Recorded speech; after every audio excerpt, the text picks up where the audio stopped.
नमस्ते बच्चों, ज्ञान मंत्रा में आप सबका स्वागत है। आज हम पाठ 6 रक्त और हमारा शरीर कर रहे हैं। इस पाठ की व्याख्या मैं अपनी लास्ट वीडियो में कर चुकी हूँ, उसका लिंक आप डिस्क्रिप्शन बॉक्स में देख लीजिएगा। आज हम इसके प्रश्न उत्तर कर रहे हैं। प्रश्न 1, रक्त के बहाव को रोकने के लिए क्या करना चाहिए? रक्त के बहाव को रोकने के लिए उस स्थान पर कसकर एक साफ कपड़ा बांध देना चाहिए ताकि दबाव पड़ने से रक्त का बहना कम हो जाए। फिर घायल व्यक्ति को जल्द ही डॉक्टर के पास ले जाना चाहिए। बच्चा, कई बार ना गहरी चोट लग जाती है तो खून बहता रहता है, वो अपने आप नहीं रुकता, दवाई लगाने से भी नहीं रुकता। तो उस समय हमें उस चोट पे एक टाइट सा कपड़ा बांध देना चाहिए, टाइटली एक कपड़े को लेकर, और उस मरीज को लेकर सीधा डॉक्टर के पास जाना चाहिए। प्रश्न 2, खून को भानुमति का पिटारा क्यों कहा जाता है? भानुमति का पिटारा यह एक ऐसी लोकोक्ति है जिसका अर्थ है एक पिटारे में भांति भांति की वस्तुएं, मतलब अलग अलग वस्तुएं, एक ही पिटारे में बहुत सारी अलग अलग वस्तुएं। खून को भानुमति का पिटारा कहा गया है क्योंकि यदि सूक्ष्मदर्शी से खून की एक बूंद को जांचा जाए तो उसमें लाखों की संख्या में लाल रक्त कण मौजूद होते हैं जिनकी हम कल्पना भी नहीं कर सकते। इसके अलावा सफ़ेद कण व प्लेटलेट कण भी उसमें पाए जाते हैं। अब हमारे खून में लाल रक्त कण, सफ़ेद कण और प्लेटलेट कण पाए जाते हैं जिसके कारण उसे भानुमति के पिटारा कहा जाता है। प्रश्न 3, एनीमिया से बचने के लिए क्या खाना चाहिए? एनीमिया से बचने के लिए हमें पौष्टिक भोजन का सेवन करना चाहिए, जैसे हरी सब्जी, फल, दूध, अंडा और मांस का प्रयोग करना चाहिए। इनमें प्रोटीन और लौह तत्व और विटामिन काफ़ी मात्रा में मिलते हैं। ये रक्त के निर्माण में सहायक होते हैं जिससे एनीमिया रोग होने का खतरा टल जाता है। आपको पौष्टिक आहार लेना चाहिए, जितना हो सके हरी सब्जियां खाओ। प्रश्न 4, पेट में कीड़े क्यों हो जाते हैं? इनसे कैसे बचा जा सकता है? पेट में कीड़े दूषित जल और खाद्य पदार्थों द्वारा शरीर में प्रवेश करते हैं, अतः इनसे बचने के लिए साफ जल पीना चाहिए और भोजन करने से पहले हाथ अच्छी तरह धोने चाहिए।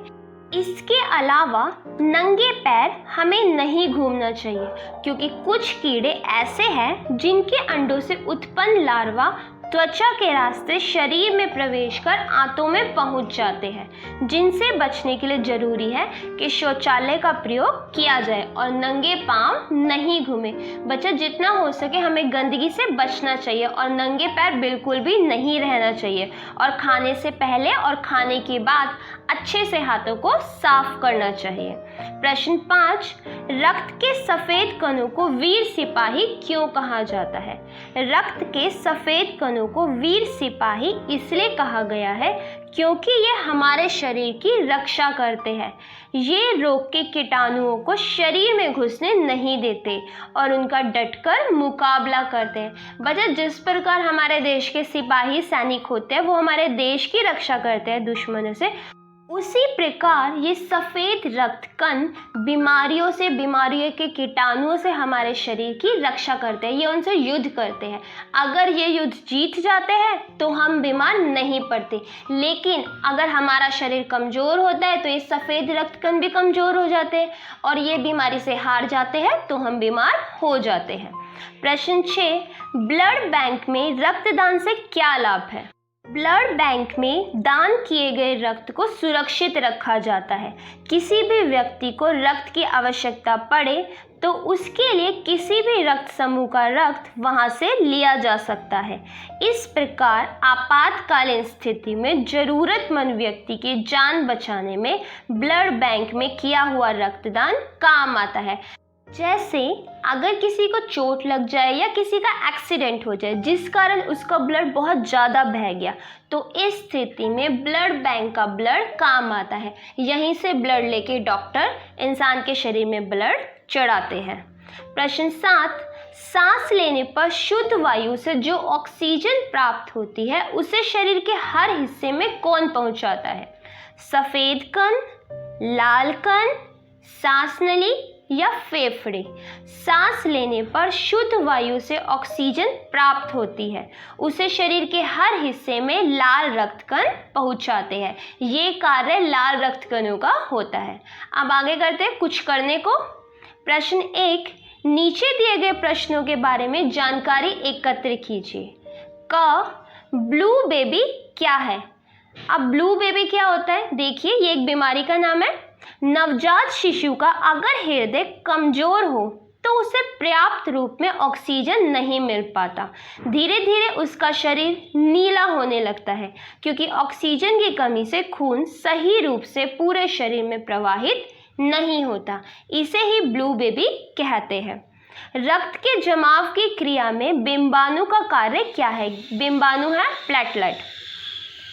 रक्त जमाव की क्रिया में बिंबाणु की प्रमुख भूमिका होती है। जब कोई चोट लग जाए या शरीर के किसी अंग में जख्म हो जाए तो रक्त के तरल भाग प्लाज्मा में एक विशेष किस्म की प्रोटीन होती है, जो रक्त वाहिका की कटी फटी दीवार में जाला बुन देती है। बिंबाणु इस जाले से चिपक जाते हैं और इस तरह दीवार में आई दरार भर जाती है, जिससे रक्त का बहना बंद हो जाता है। आपने भी अक्सर देखा होगा कि छोटी मोटी हमारे चोट लगती है, खरोच लग गई या छोटा सा आप गिर गए तो जरा सा खून निकलता है, उसके बाद ब्लड अपने आप निकलना रुक जाता है। तो ये बिंबाणु के कारण ही होता है, प्लेटलेट के कारण ही होता है। ग, रक्तदान के लिए कम से कम कितनी उम्र होनी चाहिए? रक्तदान के लिए कम से कम आयु सीमा 18 वर्ष होनी चाहिए। इससे कम के लोग रक्तदान नहीं कर सकते। कितने समय के बाद दोबारा रक्तदान किया जा सकता है? 3 महीने बाद दोबारा रक्तदान किया जा सकता है। क्या स्त्री का रक्त पुरुष को चढ़ाया जा सकता है? तो हाँ, स्त्री का रक्त पुरुष को चढ़ाया जा सकता है। बच्चा, इंसान में किसी का भी रक्त किसी को चढ़ाया जा सकता है, बस उसके ब्लड ग्रुप का होना चाहिए। प्रश्न 2, शरीर के किसी अंग में अचानक रक्त संचार रुक जाने से क्या क्या परिस्थितियां उत्पन्न हो सकती है? उत्तर, शरीर के किसी अंग में अचानक रक्त संचार बंद हो जाए तो मनुष्य का वह अंग सही रूप से काम करना बंद कर देता है। कई बार इतनी गंभीर समस्या पैदा हो जाती है कि जिस स्थान पर रक्त संचार नहीं होता वहाँ के रुके हुए खून में जहर फैल जाता है और उस अंग को काटने तक की नौबत आ जाती है।